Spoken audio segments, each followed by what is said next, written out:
Bandung yang banyak dikenal sebagai kota mode dengan sebutan Paris Van Java ternyata menyimpan banyak sejarah. Tidak hanya peristiwa Bandung Lautan Api atau Konferensi Asia Afrika, tetapi juga sejarah bagi pergulatan intelektual dan tradisi pers yang panjang. Bandung melahirkan beragam surat kabar fenomenal seperti Medan Priayi milik R.M. Tirto Adisuryo, Pikiran Rakyat yang dinakodai oleh Insinyur Soekarno, hingga koran Sipa Tahunan yang pernah diasuh oleh salah satu perintis pers yaitu Bakri Suryatmaja. Dan inilah jejak pers Indonesia di kota Bandung.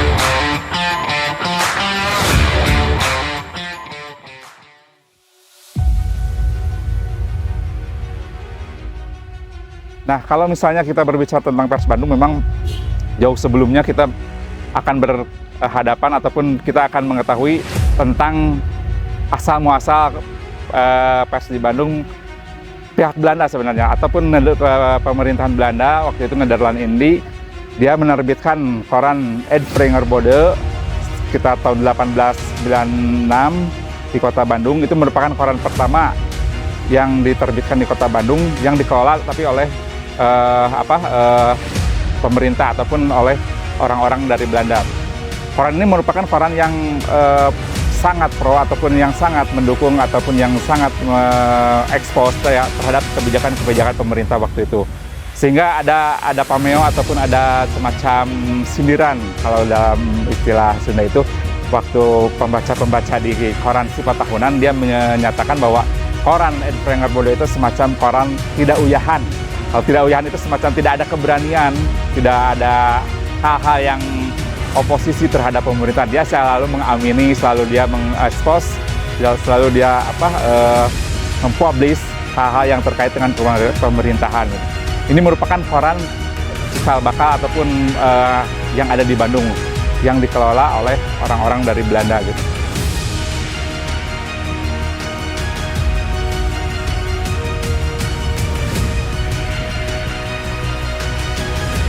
Membicarakan Tirto Adisuryo memang unik ya, dalam arti dia seorang priayi itu kan keturunan Bupati Bojonegoro dengan Menak lah, keturunan Menak, Raden Mas Tirto Adisuryo dengan nama kecilnya Jokomono. Ini pergerakan dia sebenarnya agak sulit diketahui ketika dia datang ke Bandung. Sebenarnya tidak ada referensi yang memastikan kenapa dia ke Bandung, kenapa dia berkutat di Tanah Priangan gitu. Tapi yang jelas ketika dia di Cianjur, dia menikah dengan seorang perempuan bernama Siti Habibah dan tinggal di Cianjur di Desa Cicabe. Dari sana dia berkutat, berkenalan dengan Bupati Cianjur RAA Prawira Direja. Dan dari situ dia dipercaya karena dia seorang dokter ya, dokter Jawa lulusan Stovia, tapi tidak sempat lulus, tidak sempat menjadi dokter gitu, tapi dia seorang berpendidikan. Nah, dari Cianjur itu dia ditawari untuk mendirikan atau membuat surat kabar dengan modal dari Bupati Cianjur. Lalu sekitar tahun 1903 dia menerbitkan Sunda Berita di Cianjur. Dalam catatan Pramudia itu dalam bukunya Sang Pemula, Sunda Berita itu disebut sebagai perintis pers nasional gitu. Jadi dia yang diterbitkan di pedesaan, di kantor redaksinya itu di pedesaan gitu. Nah, dari Sunda Berita itu dia mulai menulis hal-hal yang menurut dia menjadi permasalahan bagi masyarakat Indonesia. Dari mulai keterbelakangan, kemiskinan, tentang penindasan dari Sunda Berita itu. Lalu setelah itu dia banyak berkeliling dan berkenalan dengan priai-priai sampai ke pembuangan. Dia sempat juga ke Bacan, pembuangan ke Lampung, lalu ke Maluku gitu ya. Nah, dari pembuangan-pembuangan itu setelah ada banyak berkenalan dengan tokoh-tokoh atau priai-priai Jawa, dari sana dia menyusun semacam hal-hal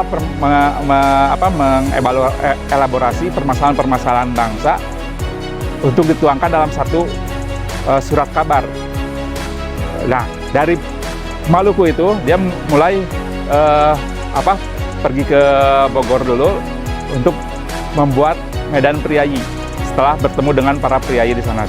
Nah, Medan Priayi terbit sekitar tahun Januari 1907. Itu merupakan pers pribumi pertama yang dikelola oleh Tirto Adisuryo.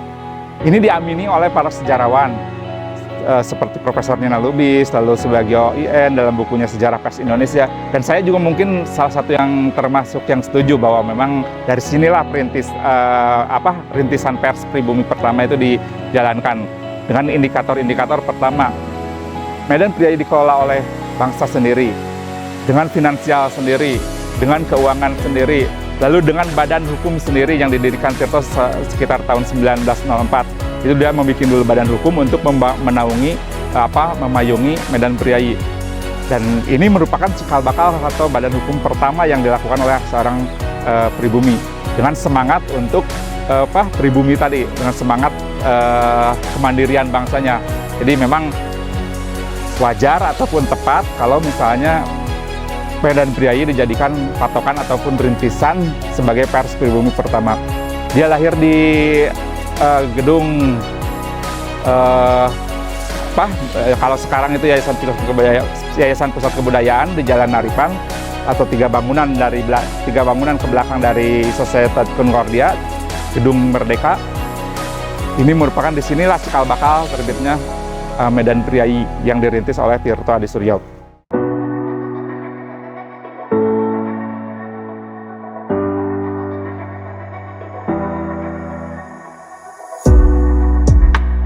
Soekarno merupakan salah satu pemikir dan pejuang. Dia tidak hanya berjuang tapi juga memikirkan. Nah, dalam proses berpikir ini sebenarnya dia masuk dalam dunia tulis-menulis.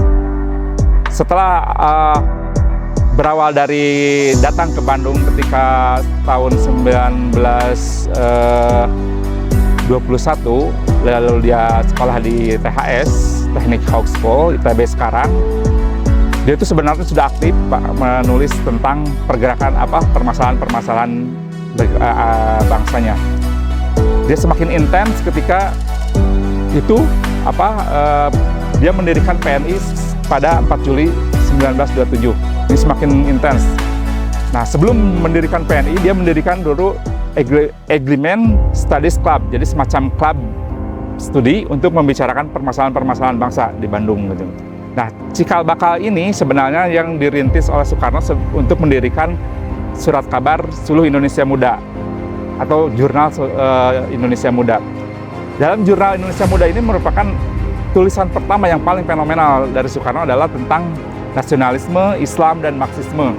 Nah, ini yang menjadi mindset ataupun payung besar dari pemikiran Soekarno. Dia terobsesi dengan nasionalisme, Islam, dan Marxisme karena memang realita kondisi masyarakat Indonesia pada waktu itu, ideologi itulah yang paling dominan di antara ideologi-ideologi yang lain. Sehingga obsesi itu dia tuangkan dalam Jurnal Indonesia Muda. Jadi sebelum lahir Suluh Indonesia Muda itu dia berbentuk dulu jurnal. Nah, memuat tulisan nasionalisme, Islam, dan Marxisme pada tahun 1926. Indonesia Muda, lalu tulisan itu diterbitkan secara utuh dalam Suluh Indonesia Muda pada 1927. Lalu pada 15 Juli 1928 dia mendirikan Surat Kabar Persatuan Indonesia. Nah, Surat Kabar Persatuan Indonesia ini merupakan organ resmi dari Partai Nasional Indonesia. Didirikan berdasarkan hasil dari keputusan Kongres PNI pada tanggal di Surabaya, Kongres PNI di Surabaya yang pada tanggal 27 sampai 30 Mei di Surabaya itu menghasilkan keputusan bahwa untuk membuat surat kabar.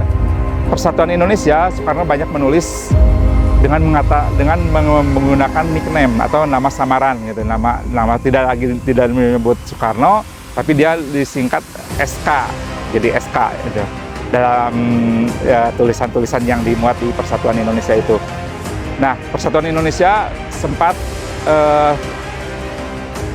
dibredel ataupun tidak terbit ketika Soekarno menjalani proses hukuman penjara.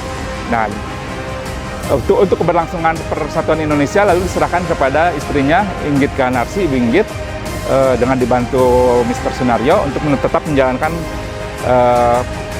penerbitan Persatuan Indonesia selama Soekarno masih di penjara. Nah, setelah kembali dari penjara, Soekarno juga membuat surat kabar Pikiran Rakyat pada tahun 1932. Pikiran Rakyat ini merupakan organ ataupun ditujukan untuk orang kalangan marhaen, kalangan yang tidak bisa baca dan tulis kalau istilah dalam Soekarno itu. Ditujukan kepada kalangan marhaen ataupun kalangan rakyat jelata, sehingga jargon yang ditulis dalam Pikiran Rakyat ini adalah majalah kaum marhaen gitu. Jadi memang ini adalah majalah yang ditujukan untuk kalangan marhaen, rakyat jelata. Pikiran Rakyat ini merupakan kekuatan Soekarno untuk membuat tulisan sebagai senjata kepada perlawanan terhadap kolonial. Dia menuangkan semua tulisan-tulisan yang terkait dengan permasalahan bangsa, propaganda, mendidik, dan menyampaikan ide-idenya ditulis di Pikiran Rakyat. Dari semua pers ataupun dari semua surat kabar yang didirikan Soekarno, Surat Indonesia Muda, Persatuan Indonesia, lalu Pikiran Rakyat, ini semua merupakan anak ruhaninya dari Soekarno. Dia dipikirkan, dia didirikan itu di kota Bandung gitu.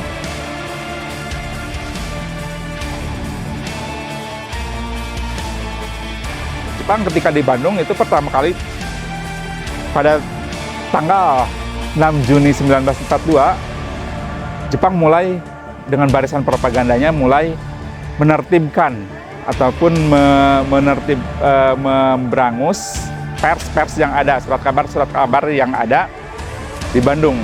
Dia ditertibkan semuanya surat kabar yang ada di Bandung pada tanggal 6 Juni 1942. Laporan ini dilansir atau diterbitkan dalam majalah Panji Pustaka. Panji Pustaka memberitakan itu bahwa barisan propaganda Jepang akan melakukan kalau sekarang mungkin bredel ya, kalau dulu mungkin pemberangusan terhadap pers-pers yang ada. Disederhanakan dalam satu pers, dalam satu wadah gitu, yang namanya Surat Kabar Cahaya. Cahaya ini merupakan gabungan atau peleburan dari koran-koran yang ada sebelumnya. Koran-koran yang dilebur ataupun surat kabar yang dilebur itu diantaranya New York Express, pimpinan Bratanata, lalu ada Sifat Tahunan, lalu ada Sinar Pasundan, lalu Kaum Muda juga dilebur. Nah, ini dilebur semuanya jadilah Cahaya. Koran Cahaya atau Surat Kabar Cahaya terbit pertama kali pada 8 Juni 1942. Terbit pertama kali pada 8 Juni 1942. Dipimpin oleh direkturnya yaitu Otto Iskandar Dinata.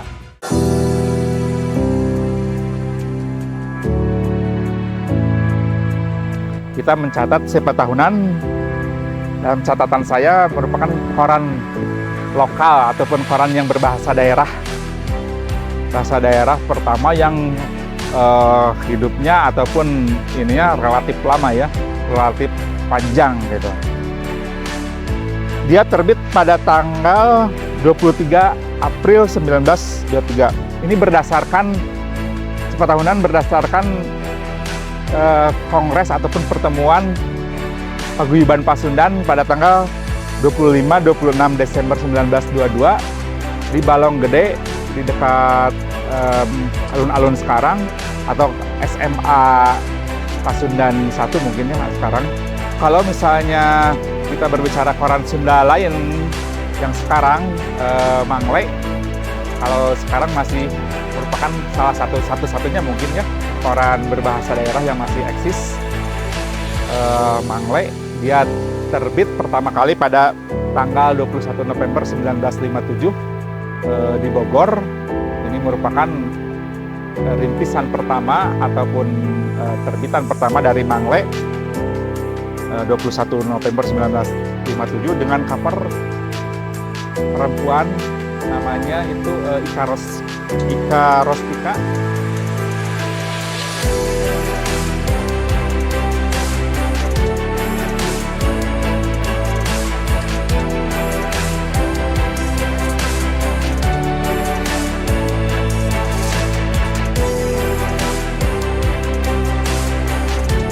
Mangle itu nama untaian bunga, ya.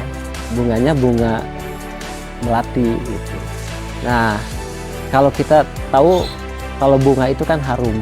Nah, filosofisnya agar Mangle itu, agar media bahasa Sunda Mangle itu menjadi harum, sehingga dikenal baik keharumannya ataupun mungkin isinya nanti.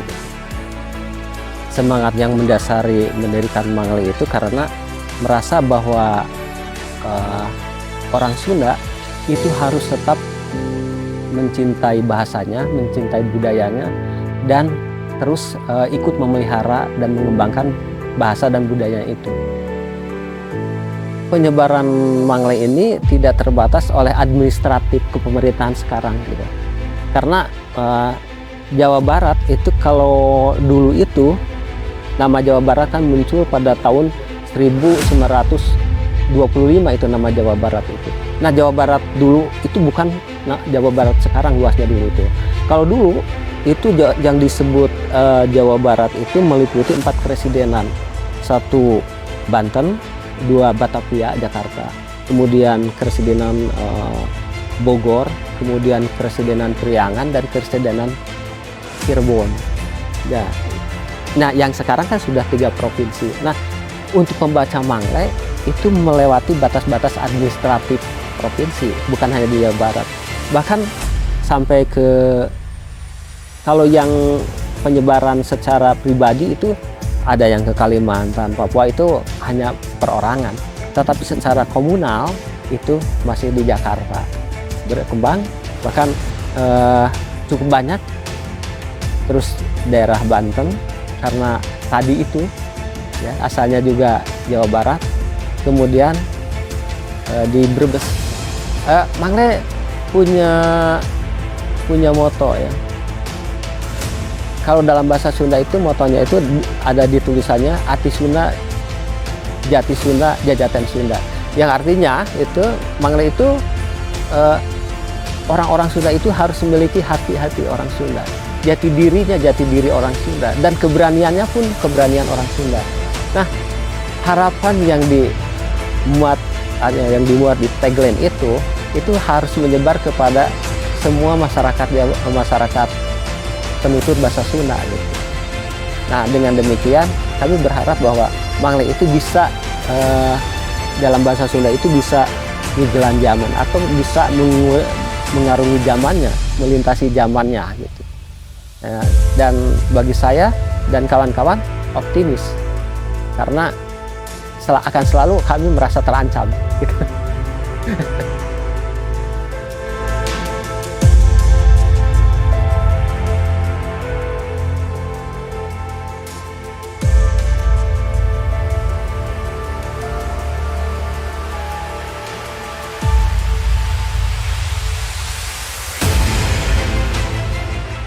Kalau misalnya bicara pers yang bertahan sampai sekarang yang juga adalah mungkin yang sangat familiar dengan kita adalah pikiran rakyat.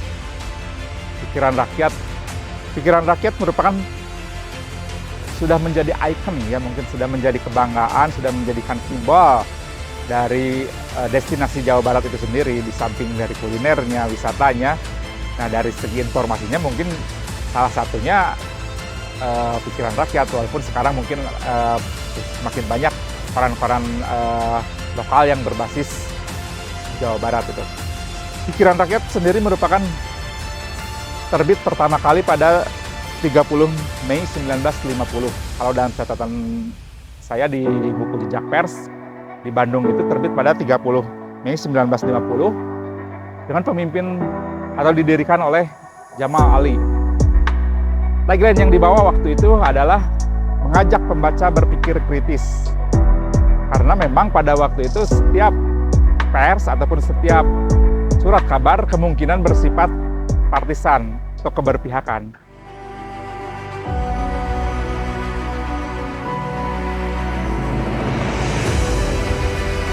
Pikiran rakyat itu tertulis dilahirkan tanggal 24 Maret 1966 bersamaan dengan saat transisi politik dari Orde Lama ke Orde Baru.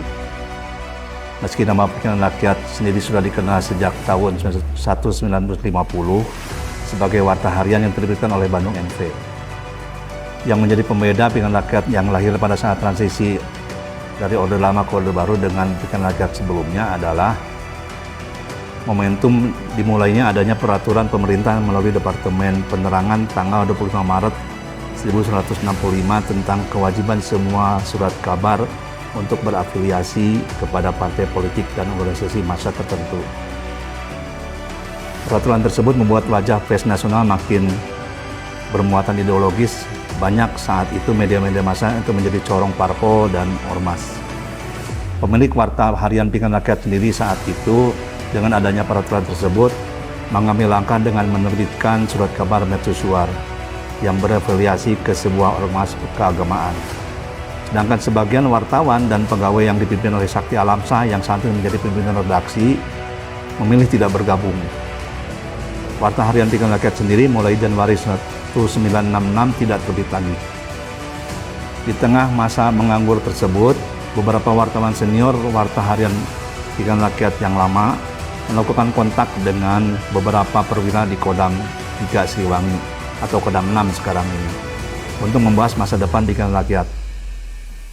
Dengan dukungan Kodam 3 Siliwangi, mulai tanggal 24 Maret 1966, beberapa wartawan dan pegawai di pimpinan Sakti Alamsah sebagai pemimpin umum dan Atang Ruswita sebagai pemimpin redaksi mengelola harian Angkatan Bersenjata edisi Jawa Barat. Nah, tanggal itulah yang dianggap lahir Pikiran Rakyat di masa peralihan itu. Jadi kalau sekarang tertanggal 24 Maret itu adalah sebenarnya mulailah terbitnya koran Angkatan Bersenjata edisi Jawa Barat yang dikelola oleh teman-teman Pikiran Rakyat yang sekarang. Setelah peraturan Departemen Penerangan tentang keharusan media massa berafiliasi ke partai politik dan ormas tersebut dicabut, Pangdam 6 Siliwangi saat itu melepaskan pengelolaan harian Angkatan Bersenjata edisi Jawa Barat tersebut terhitung tanggal 24 Maret 1967 berubah menjadi Harian Umum Pikiran Rakyat yang dikenal sekarang. Penerbitan Harian Umum Pikiran Rakyat ini diiringi juga dengan pembentukan Yayasan Pikiran Rakyat sebagai badan hukum yang menaunginya.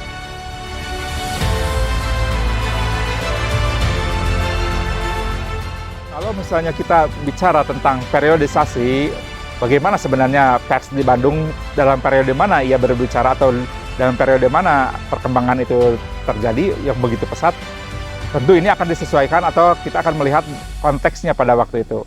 Konteks zaman, konteks keadaan sosial politik yang sangat berpengaruh bagaimana pers bisa tumbuh dan berkembang.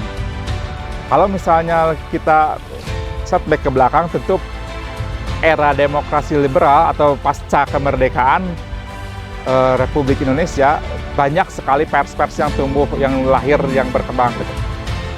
Kalau di Bandung kita bisa menyaksikan bagaimana PR lahir pada saat itu, lalu ada juga Berita Tunggal, ada koran hiburannya seperti Oleh-oleh Bandung, ada Puspa Ragam. Dari mulai hal yang berideologi politik sampai ke hal-hal yang bersifat hiburan, periode ini menurut saya merupakan periode yang sangat pesat, karena dari periode itu tidak ada lagi ketakutan-ketakutan. Demokrasi semakin liberal, semakin bebas, orang bisa membuat pers atau orang bisa membuat surat kabar berdasarkan keyakinan, berdasarkan pasar, berdasarkan apapun untuk bisa diterbitkan, sehingga muncul bermacam-macam pers yang ada di Bandung khususnya.